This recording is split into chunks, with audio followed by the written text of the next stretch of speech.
He tried to pull his little boy away when he called a stranger mommy. But what she did next turned their entire world upside down. And the truth? He never saw it coming.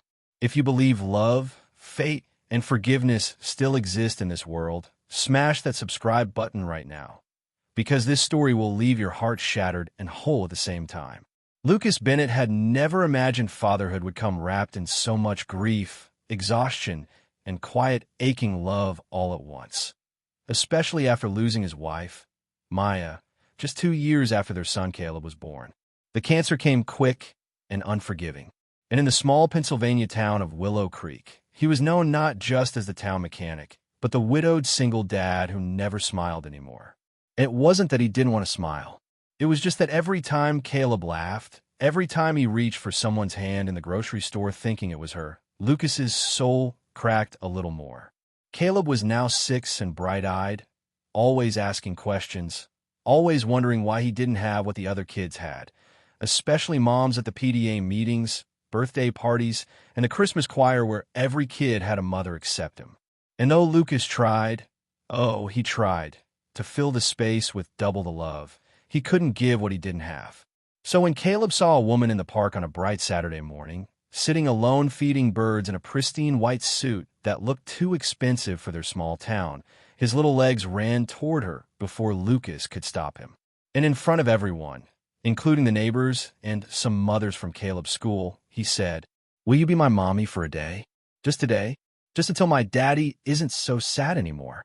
Lucas rushed over, face burning, apologizing profusely, grabbing Caleb's hand while muttering that he didn't mean it and they should go.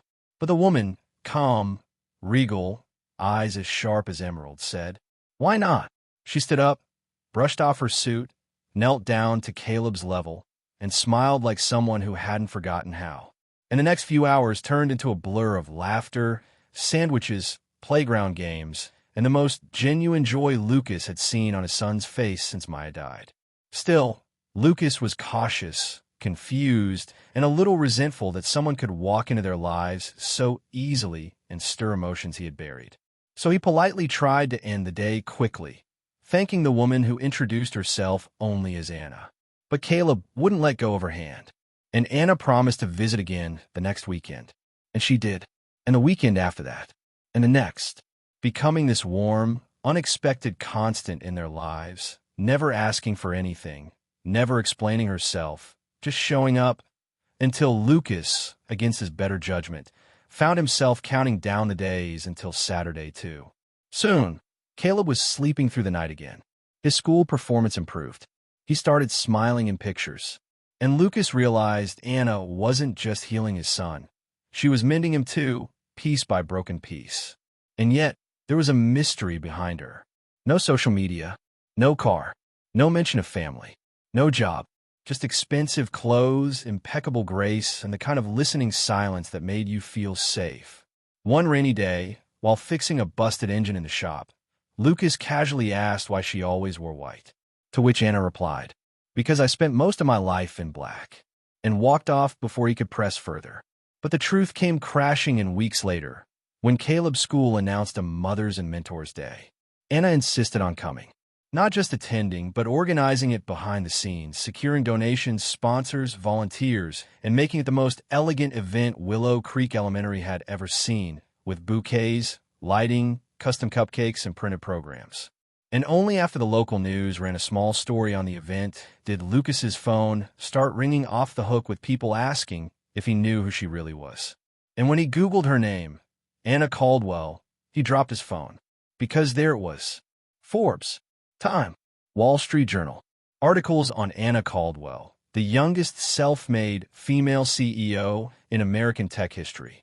A billionaire known for disappearing from the public eye after a high-profile court battle with her ex-husband and a personal tragedy involving her younger sister's death in foster care. Suddenly, the pieces fit together. Her connection to children, her need for healing, her avoidance of crowds, the way she poured herself into Caleb like she was trying to rewrite a chapter in her own past. Shaken, Lucas confronted her, asking why she didn't tell them.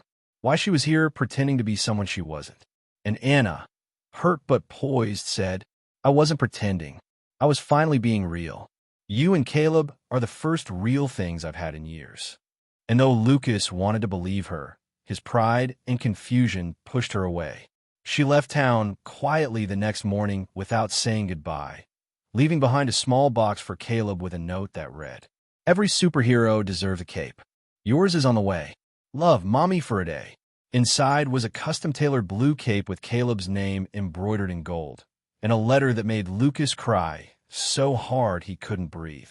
Because it wasn't just for Caleb, it was for him too, telling him he was the bravest man she had ever met, raising a boy with nothing but love and strength, and that if he ever wanted more, for Caleb or for himself, he knew where to find her. Months passed. Seasons changed. Caleb asked about her less, but never forgot. And one Christmas Eve, after closing up the shop late, Lucas found Caleb asleep in the back seat with the cape wrapped around him like a blanket and a letter he had secretly mailed addressed to Anna, written in crayon, saying, "Dear Mommy for a day. I don't want it to be just a day anymore." And something in Lucas broke, wide open. He packed bags, loaded Caleb into the truck, and drove 5 hours to the New York City address she had once scribbled on a napkin. Standing in the marble lobby of a skyscraper he never imagined he'd enter, holding Caleb's hand, he asked the front desk to page Anna Caldwell, and was told she no longer worked there, had resigned quietly months ago.